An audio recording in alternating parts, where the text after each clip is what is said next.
नमस्कार, स्वागत है आपका सुनो विद ज्योति विनय कपूर पर। तो एक आज ऐसा साइंटिफिक और डिवाइन टॉपिक आपके लिए लेकर आए हैं जिस पर आज बात होगी कि आखिरकार ये दिन इतने डिवाइन, इतने एनर्जेटिक और इतने स्पिरिचुअल क्यों माने जाते हैं। जी हाँ, मैं बात कर रही हूँ 9 अप्रैल से शुरू होने वाले चैत्र नवरात्र की।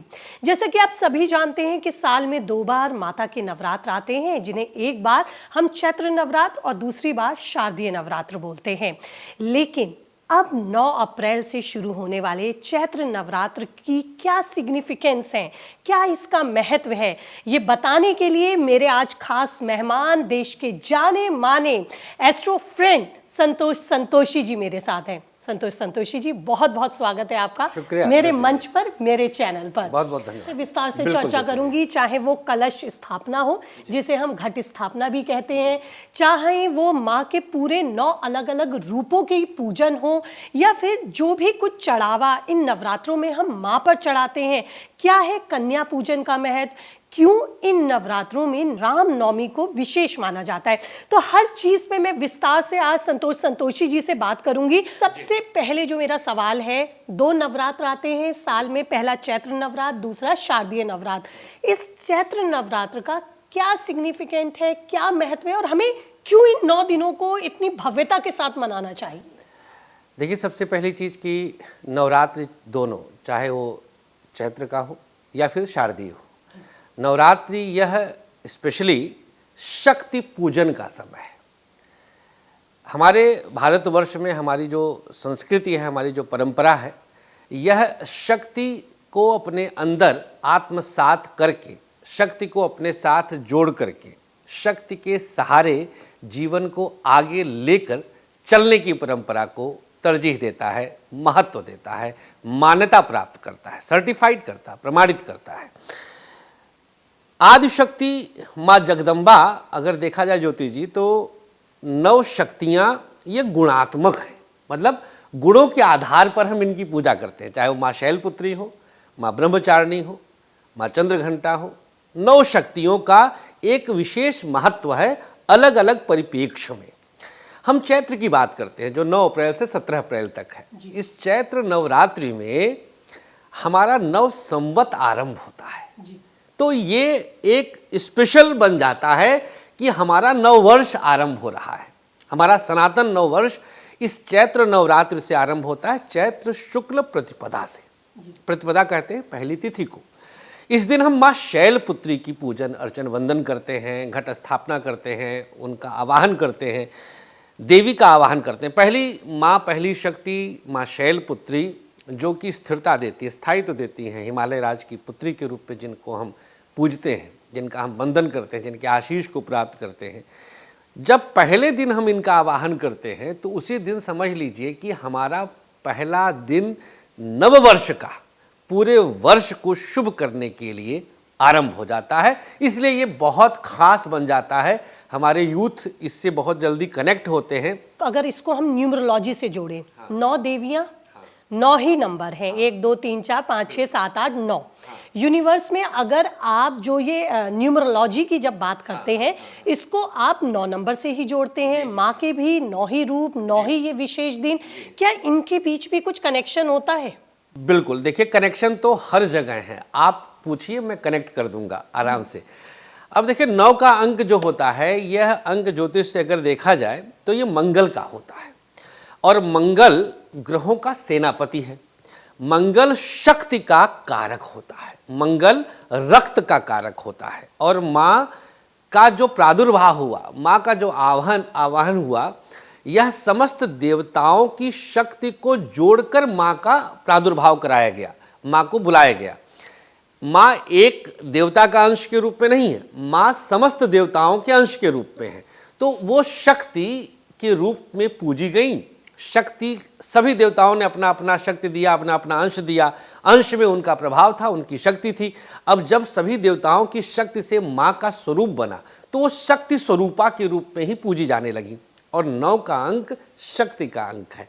तो कहीं ना कहीं इसका कनेक्शन बहुत डीपली है, मंगल के साथ है और मंगल शक्ति के रूप में ही जाना जाता है। आप मुझे ये बताइए क्यों इन 9 दिनों को हम ये कहते हैं कि जो फेमिनिन एनर्जीज हैं, जो फेमिनिन पावर्स हैं, ये 9 दिन इतने डिवाइन होते हैं कि वो हम अचीव कर सकते हैं। ये हम क्यों कहते हैं? देखिए, स्त्री ही शक्ति है, मैंने आरंभ में ही बताया।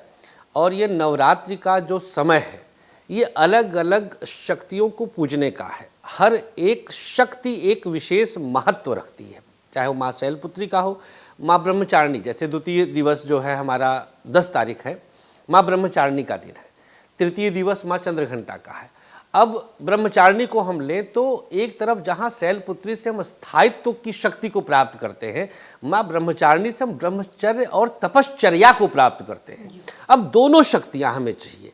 अब एक ही दिन में हम सब कुछ नहीं ले सकते, तो 9 दिनों के साथ 9 शक्तियों को जब हम कनेक्ट करते हैं, 9 देवियों के साथ कनेक्ट करते हैं, तो 9 शक्तियों में पूरे ब्रह्मांड को हम अपने अंदर आत्मसात कर लेते हैं। मतलब ये सोचिए कि एक एक स्टेप चलते हुए हम पूरी शक्तियां अपने अंदर समाहित करते हैं।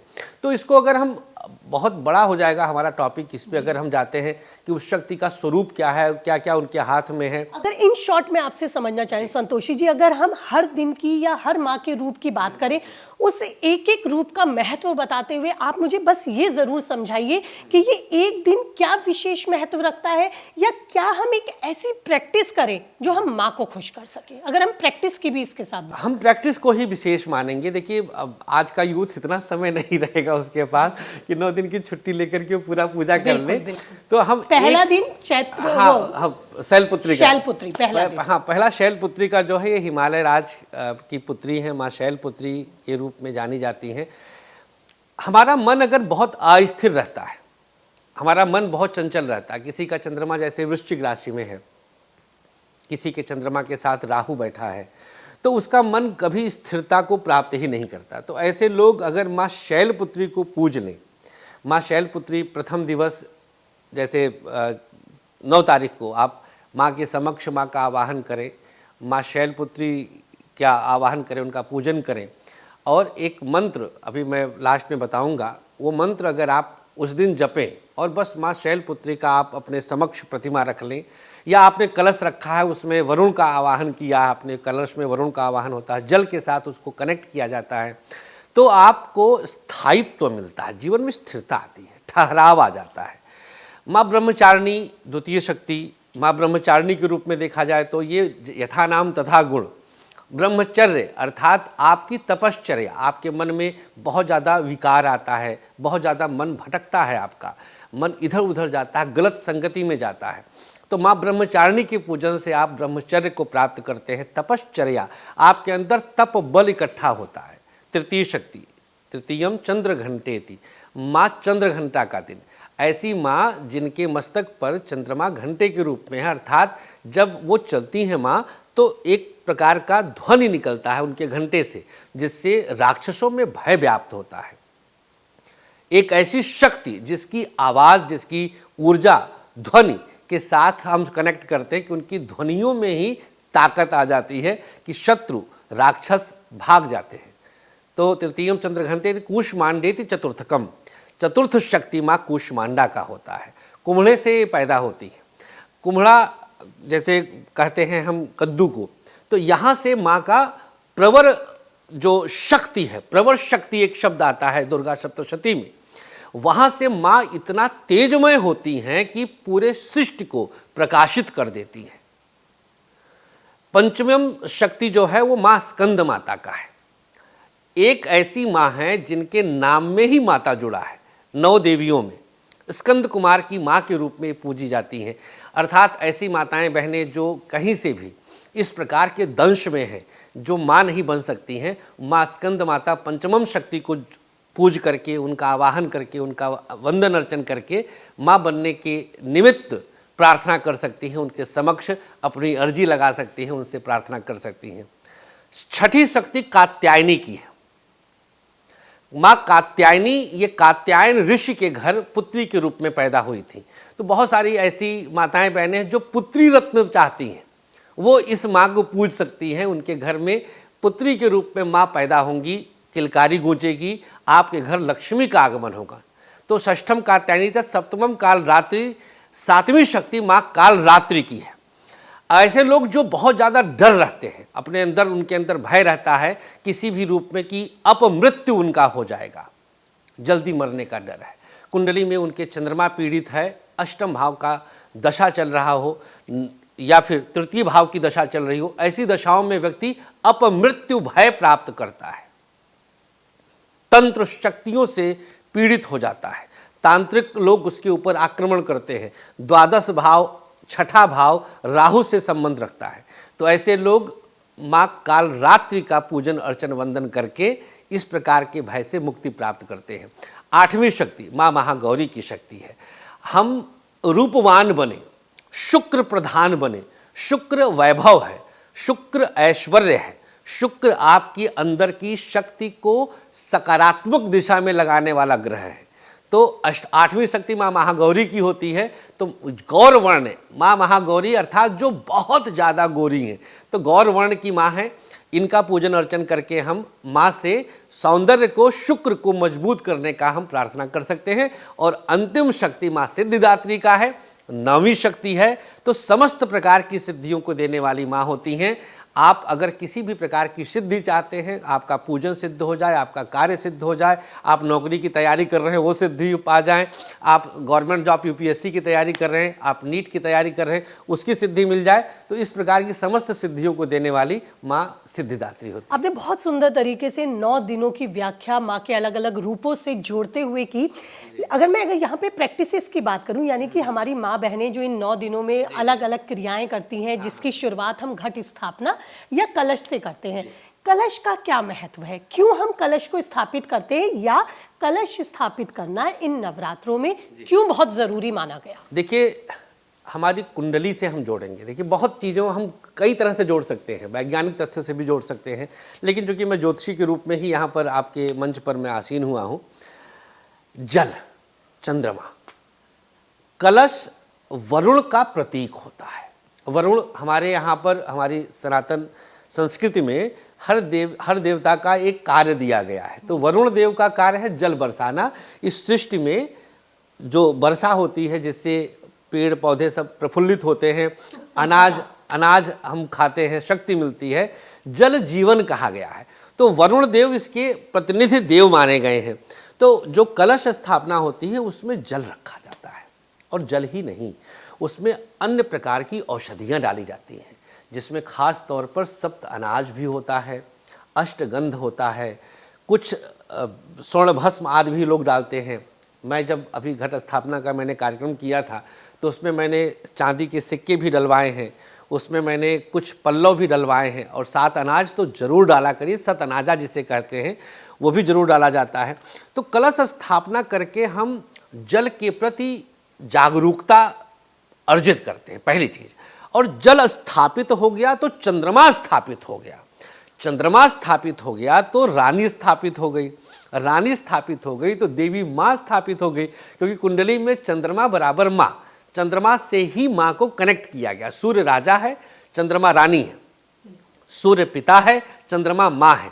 तो चंद्रमा चतुर्थ भाव हमारा सुख संपत्ति का है, सुख, चंद्रमा से सुख मिलता है। तो जल स्थापित करके हम सुख के प्रतीक को स्थापित कर लेते हैं, और वरुण के द्वारा आवाहन करके हम ये मानते हैं कि हम आपका आवाहन कर रहे हैं और आप यहाँ पर स्थापित होइए वरुण देव, और हमारे इस कार्य को, इस पूजन को सिद्ध करिए। वो लोग जिनका बहुत बिजी शेड्यूल होता है, लेकिन उनकी एक आस्था होती है कि वो इन 9 दिनों में माँ को मनाएं, तो वो किस तरह से माँ को देवी का रिझा एक सकते हैं? आता है सिद्ध कुंजिका स्तोत्र में, दुर्गा सप्तशती जो सबसे प्रमाणित पुस्तक है, देवी पुराण से जो लिया गया है, मार्कंडेय ऋषि ने इसको लिखा है। तो उसमें एक आता है नरवाण मंत्र माँ दुर्गा का। नरवाण मंत्र का जाप हर किसी को करना चाहिए, और बहुत बहुत आसान मंत्र है। मैं आपके दर्शकों को यहाँ पर ज़रूर इस चीज़ को मेंशन करूँगा कि अगर आप नरवाण मंत्र का जाप करते हैं 9 दिन, और ज़्यादा नहीं, मुझे पता है कि आप कारपोरेट में जॉब कर रहे होंगे, आपको बहुत व्यस्तता है, आपके पास एकदम समय नहीं है, तो ऐसे में आप मात्र 9 बार, उंगली से गिनिए, 9 बार दुर्गा माँ के इस नरवाण मंत्र का जाप कर लीजिए। मंत्र क्या है?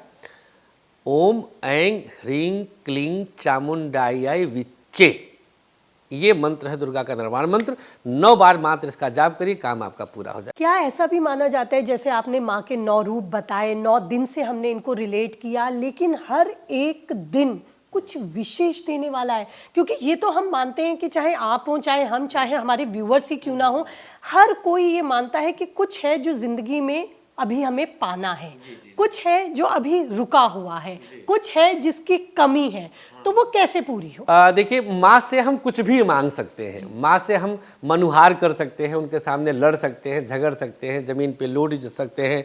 भगवान श्री कृष्ण कहते हैं ना, एक जगह आकर के जई हो लोटी धरन पर, वहीं धरा पर हम लौट जाएंगे, माँ मैं तो चंद्र खिलौना नहीं हूँ। तो माँ है, माँ से हम कुछ भी मनुहार कर सकते हैं।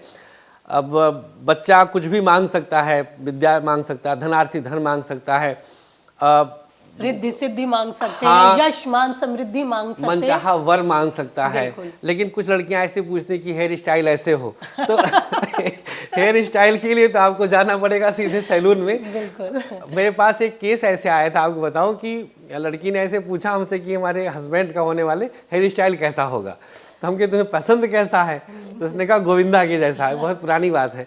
तो अब इस तरह के क्वेश्चन आप मतलब जैसे ऐसे ऐसे आप, हम एक बात कहते हैं सद इच्छा, आप सद शब्द लगाइए, तो आपकी शुभ इच्छा क्या है। तो सामान्य रूप से आप जो भी कर्म कर रहे हैं उसका पूर्ण प्रतिफल मिले, यही मांगना चाहिए। अखंड ज्योत हाँ। कुछ लोग घर में प्रज्वलित करते जी। हैं और फिर उसके साथ कई सावधानियां भी होती हैं। पहले तो अखंड ज्योत का महत्व, हालांकि बहुत शास्त्रों ने इसका जिक्र किया है, लेकिन आपके माध्यम से अपने व्यूअर्स के लिए ज़रूर समझना चाहूँगी, और इसमें विशेषकर वो सावधानियां जो हमें बरतनी ही बरतनी चाहिए, और वो क्रियाएं जो हमें पूर्णता निषेध है, यानी कि उस कामों को वर्जित माना गया और हमें उससे दूर रहना है। देखिए, अखंड ज्योति के विषय में मैं बताऊं कि अखंड, जो खंडित ना हो, नाम में ही इसका अर्थ छुपा है। ऐसी ज्योति जो कभी खंडित ना हो। और आपका भी नाम ज्योति विनय कपूर है, तो ज्योति जी ने ही ये प्रश्न किया है। अब आप ज्योति जलाती हैं, जगाती हैं, दोनों चीज़ों को कहा जाता है। अखंड तो रहना चाहिए, इसमें कतई दो मत नहीं है, लेकिन डर तब लगता है जब माताएं बहनें इसके साथ अनहोनियों को जोड़ लेती हैं। तो अब देखिए, इसका आजकल मार्केट में बहुत कुछ इसको कवर करने के लिए चल गया है कि आप एक बार तेल भर दीजिए तो 7-8 घंटा इजीली चल जाता है। सरसों का तेल, तिल का तेल, घी का तेल, अलग अलग इच्छाओं से, इसमें भी बहुत अलग अलग चीज़ें हैं। अब चूँकि मैं ज्योतिषी हूँ तो मैं एक एक चीज़ को बहुत अलग से प्लैनेट्स के साथ कनेक्ट करके मैं सिद्ध कर सकता हूँ, समझा सकता हूँ। फिलहाल इन शॉर्ट हम आपको बताएं कि आप जनरली घी का अगर जलाएं तो सर्वोत्तम है। पहली चीज़, अखंड ज्योति। सक्षम नहीं है, घी महंगा पड़ता है, आपकी स्थिति नहीं है, तो तिल का तेल ले लीजिए। वो भी आपको महंगा लगे तो सरसों का तेल भी लिया जा सकता है, बंधन नहीं है। ज्योति का महत्व ये है कि आपने एक अग्नि को वहाँ पर स्थापित करके, ये प्रत्यक्ष देव के रूप में होते हैं, अपने पूजन अर्चन वंदन को प्रमाणित करवा लिया। अब इसको ज्योतिष से देखिए मैं प्रूव कैसे करता हूँ। पहली चीज, सूर्य सबसे ज़्यादा प्रमाणित प्लेनेट है, वो सिद्ध कर देता है। हमने लाल रंग का कपड़ा पहना है, प्रकाश पड़ा तो ये सिद्ध हो गया दिस इज रेड, तभी सिद्ध हुआ ना कि ये इसमें प्रकाश पड़ा। उजाला ना होता तो क्या सिद्ध होता। तो आपने प्रकाश पैदा करके चीज़ों को सिद्ध कर दिया कि हाँ, हमने ये पूजन किया माँ, हमने ये काम सकाम कामना सहित हमने ये आपका वंदन किया। तो ज्योति का महत्व यही है कि आपने वहाँ पे प्रकाश जागृत करके, ज्योति जगा करके आपने उनको एक तरह से प्रमाणिकता के लिए, सर्टिफिकेशन के लिए रख दिया कि अब आप जानो, आपका काम जाने, हमने अपना काम कर दिया। पहली चीज़ हमने बता दिया कि किस किस माध्यम से आप इसको जगा सकती हैं। अब अगर मान लीजिए कि आपकी ज्योति बीच में बुझ जाती है तो please, it's a humble request, आप इसको अनहोनी से कतई कनेक्ट मत करिएगा। ये अंधविश्वास है, हार्डकोर अंधविश्वास है, तो इससे आप अनहोनी नहीं। आप एक बार, एक सप्तशती में ही आता देव पराध क्षमापन स्तोत्र, आप उसका पाठ कर लीजिए और पुनः ज्योति को प्रज्वलित कर दीजिए। बस इतना सा है, और इसके अलावा इसमें कोई भी वहम पालने की आवश्यकता नहीं है। हमारा जो सनातन संस्कृति है ज्योति जी, ये बहुत हम्बल है, ये बहुत फ्लेक्सिबल है। मतलब इतना फ्लेक्सिबल है कि मतलब कुछ भी अभावेन अक्षतम समर्पयामि, कुछ नहीं है तो चावल ठीक है। तो इतना जब हम्बलनेस है तो आप यथाशक्ति तथा भक्ति, नवरत्न अगर आप सक्षम हैं तो आप नवरत्न कलश में अवश्य डालें कलश स्थापना के दिन। अगर नहीं सक्षम है तो जो अभी हमने बताया वो पर्याप्त है अपने आप में। कुछ लोग पूरे जी। नवरात्र हवन करते हैं, हाँ। कुछ लोग सिर्फ अष्टमी पर करते हैं, हाँ। कुछ लोग सिर्फ नौमी पर करते हैं। क्या करना ज्यादा उचित है? रोज करें उसका फायदा ज्यादा है, या आप अष्टमी नौमी पर पूजन कर लीजिए, देखिए- हवन कर लीजिए, ये उचित है? देखिए, मैं फिर बोलूँगा वही वाक्य, यथाशक्ति तथा भक्ति। कितनी क्षमता है आपके पास? एक पुजारी है मंदिर का, उसके पास यही काम है केवल, तो वो 24 घंटा पूज सकता है, वो बहुत कुछ कर सकता है। तो ये डिपेंड करता है। मैं कुछ भी अभी कहूँगा, सामने वाला बहुत सीरियस, मेरे व्यूवर्स बहुत सीरियस होते हैं। संतोषी जी ने कहा तो यार होना चाहिए, तो इसलिए मैं बहुत ध्यानपूर्वक बोलता हूँ, बहुत जिम्मेदारी पूर्वक बोलता हूँ, रिस्पॉन्सिबल होकर बोलता हूँ। हमने तो अभी बोला था कि 9 बार मंत्र पढ़ लिया बहुत हो गया, तो आपके ऊपर डिपेंड करता है। लेकिन फिर भी अगर आपके पास समय ज़्यादा है तो आप दुर्गा के इसी निर्वाण मंत्र से, ओम ऐं ह्रीं क्लीं चामुंडाय विच्चे नमः स्वाहा के मंत्र से 9 आहुति हवन सामग्री की डेली कर सकते हैं। तो 9 आहुति ही हमने बोला, तो एक तरह से एक विशेष आपने किया, ये स्पेशल हो गया। तो कुछ स्पेशल, चूंकि स्पेशल डेज हैं, 9 शक्तियों का दिन है, तो कुछ स्पेशल करने का एक अलग महत्व है, एक अलग प्राप्ति हो जाएगी लोगों को। क्या नवरात्रों में बलि प्रथा मान्य है, या बलि प्रथा को इन नवरात्रों में थोड़ा दूर रखा गया? मैं इससे थोड़ा आपसे समझना चाहूंगी, बलि और नवरात्र। देखिए, माँ का जो जन्म हुआ, माँ का जब प्रादुर्भाव हुआ, सभी देवी देवता परेशान, देवासुर संग्राम चल रहा था, तो राक्षसों के पास ताकत ज़्यादा थी। राक्षस जब संहार करने लगे और देवता परास्त होने लगे, उसी वजह से शिव की पूजा की गई, उनका आवाहन किया गया, और फिर सभी देवताओं के अंश से माँ का जन्म हुआ। तो माँ का जन्म का उद्देश्य ही था संहार। जी। किसका संहार? एक प्रवृत्ति है, राक्षसी प्रवृत्ति। राक्षस एक योनि नहीं है, एक प्रवृत्ति है, एक स्वभाव है, एक गुण है। तो माँ एक उस अवगुण है। हाँ, अवगुण है, बुरा गुण, हाँ। बिल्कुल कहा जा सकता है। तो उस तरह के गुण का समापन करने के लिए माँ का आवाहन किया गया। तो माँ जब राक्षसों का संहार करती थी तो माँ अट्टहास करती थी, प्रसन्न होती थी माँ की हम जीते। तो रक्त बीज के बारे में भी कहा गया, रक्त का पान किया, क्योंकि वो रक्त इसलिए अब इसको देखिए, मतलब हम मानो बड़ा शातिर दिमाग लगाता है तो वो अपना दिमाग लगाने लगा। मैं बिहार जाता हूँ तो वहाँ पर खाने के लिए वो चढ़ाते हैं, तो मार के खाएंगे तो कहेंगे कि माँ को खुश कर रहे हैं। जिह्वा पे गंडोल अपने नहीं है और नाम लेते हैं माँ का, मतलब ये गलत है। देखिए, जीव हत्या को कहीं से जस्टिफाई नहीं किया जा सकता। राक्षस हत्या को जस्टिफाई फिर भी किया जा सकता, क्योंकि वो अवगुणात्मक है, दोषात्मक है। लेकिन हम जीव हत्या करके माँ को प्रसन्न कर रहे हैं, नेक्स्ट टू इम्पॉसिबल है, ऐसा कुछ भी नहीं है। आप बलि आजकल उसको प्रतीकात्मक रूप से नारियल से कनेक्ट कर दिया गया है, हम लोग भी करवाते हैं, नारियल के साथ बलि कराया जाता है। तो आप उस तरह से प्रतीक दिया जाए। जैसे कि मैंने पहले भी जिक्र किया कि ये माना जाता है कि डिवाइन एनर्जीज इन डेज में, यानी कि इन 9 दिनों में अपने चरम पर होती हैं, यानी कि मोस्ट एक्टिवेट होती हैं। ऐसे में ये भी माना जाता है कि जो फेमिनिन पावर्स है वो एक्टिवेट हुई, फेमिनिन पावर्स एक्टिवेट हुई, यानी कि हमारी माँ के जो सिद्ध पीठ माने जाते हैं, जहां ये माना जाता है कि माँ स्वयं विराजमान है। माँ का अंग गिरा था। हाँ जी, जहां जहां माँ के अंग गिरे वो सिद्ध पीठ माने गए। क्या इन दिनों में वहां के दर्शन करना, वहां जाना फायदे का सौदा है? बहुत फायदे का सौदा है। लेकिन मैं जरूर लेकिन कहूँगा, क्योंकि मैंने कहा ना कि मैं कहूँगा तो लोग चल देंगे तो अपना काम छोड़ करके नहीं जाना है। देखिए, यहाँ वहाँ जहाँ तहाँ हर जगह माँ है, हर जगह माँ है। ये समय शक्ति का है, माँ हर जगह विराजमान है।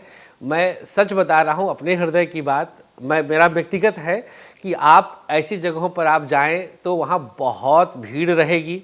ऐसी स्थिति में गर्मी का समय है, पता चला कि देने पड़ जाए, तो ऐसा कुछ नहीं है। अपनी सुविधा देख करके आप लोग निकलिए। आप कभी भी जाएं, सिद्धपीठ अपने आप में ही जागृत पीठ होते हैं, तो ये हमेशा जागृत अवस्था में रहते हैं। वहाँ हमेशा जगता हुआ फील आता है। कहीं पर भी आप जाते हैं, हम कामाख्या वगैरह में बहुत गया हूँ, लगभग 8-10 सिद्धपीठ हम जा चुके हैं, शक्तिपीठ हम जा चुके हैं, और 52 है, जिसमें से कुछ बांग्लादेश और पाकिस्तान में भी चले गए हैं, अब वो अपने देश में नहीं रहे।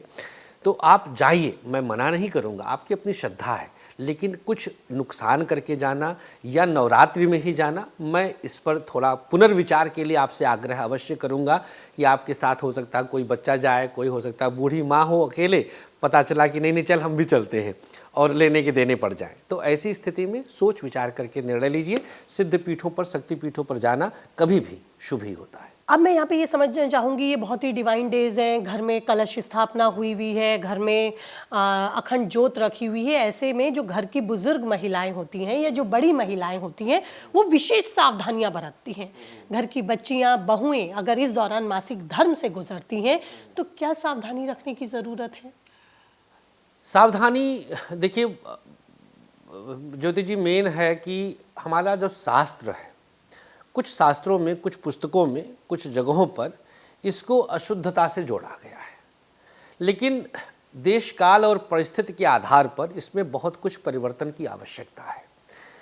तो मासिक धर्म को मैं कभी अशुद्ध तो माना ही नहीं, ये मेरा व्यक्तिगत सोच रहा हमेशा। मैंने इस पर एक फिल्म में भी बनाया है, मासूम सवाल करके, हमारे दर्शक जानते हैं।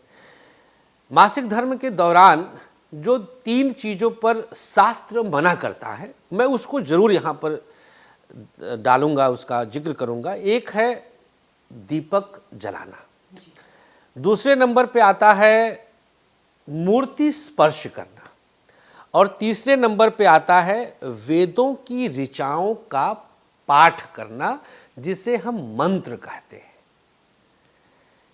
मंत्रों में प्राण माना जाता है,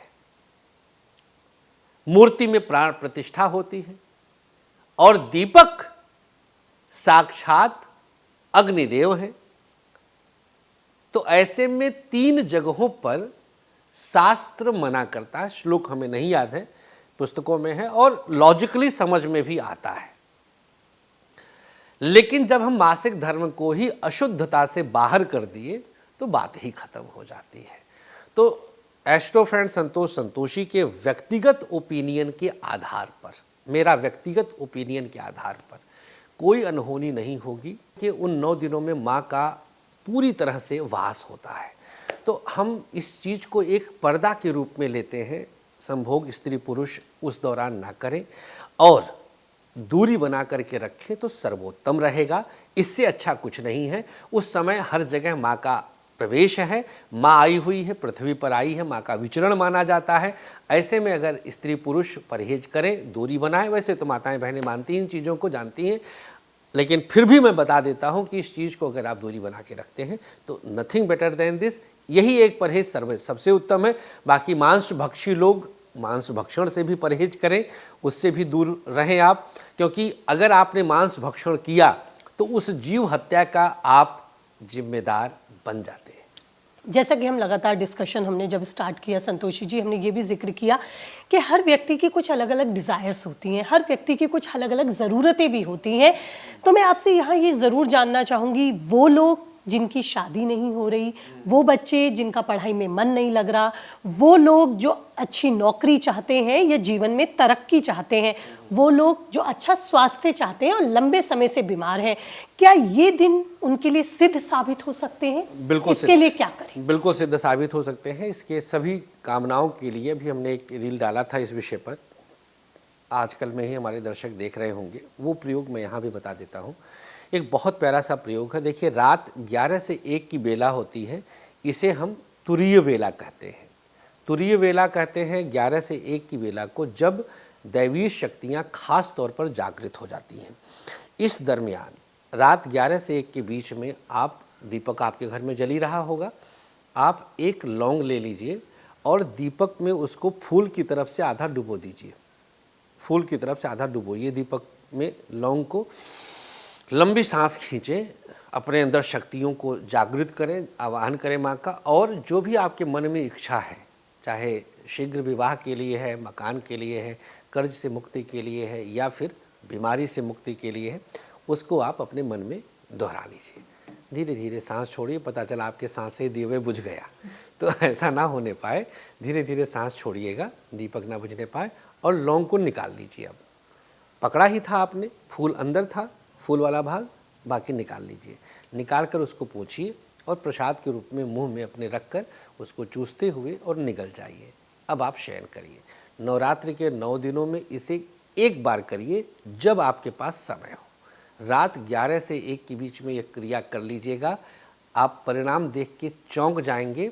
जब चौंकें आप तो एक चैनल पर जरूर आइएगा, ज्योति विनय कपूर, सुनो विद ज्योति विनय कपूर। इस चैनल पर आकर के कमेंट बॉक्स में ज़रूर हमें भी टैग कर लीजिएगा कि सर काम बन गया हमारा। बेहतरीन प्रयोग है, और ये ख़ास तौर पर हमने ज्योति जी के आवाहन पर ये इनके दर्शकों के लिए हमने ये दिया है। आपको आनंद आएगा, इसका कहीं से भी प्रभाव बाएं नहीं जा सकता। जिस भरोसे के साथ आप बताते हैं ना चीज़ें, और जिस विश्वास के साथ, वाकई में ये विश्वास व्यूअर्स पे काम करता है, ये तो मैं ज़रूर जिक्र करूंगी। क्योंकि ज्योति जी तर्क होता है, मैंने शोध किया है, मैं किसी भी चीज़ को हवा में नहीं बताता, इसीलिए मैं कभी भी ना अपने उपायों को, मैं टोटका जो कहता मुझे चुभता है, टोटका में अंधविश्वास होता है। We are in Y generation, हम एक्सपेरिमेंट करते हैं। मैं प्रयोग शब्द लाता हूँ, मैं अपने लेटर हेड पे भी लिखता हूँ ना, तो प्रयोग लिखता हूँ, उपाय भी नहीं लिखता। प्रयोग जब हम होता है तो हम आओ करके देखें, मतलब करके देखते हैं, आओ 10 कदम तेज चल के देखते हैं, शायद ट्रेन हम पकड़ ले जाएं।